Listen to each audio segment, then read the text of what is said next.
There's a new binding agreement that could ensure drastic improvements to conditions at the Fulton County Jail. The county and the U.S. Justice Department just stamped a deal 17 months after a federal investigation began.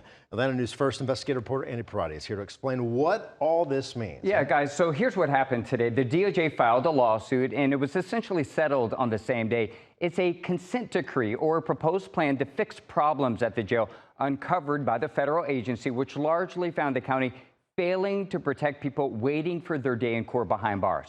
According to court filings, Fulton County has agreed to develop a plan to keep incarcerated people safe from violence, improve supervision and staffing, keep doors and locks working, and develop a plan to keep the jail clean and free from pests.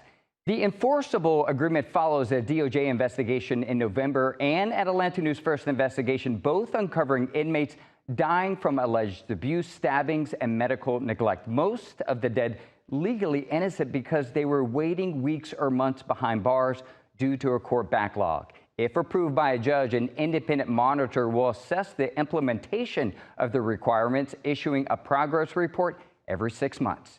Andy Parati, Atlanta News First, investigates.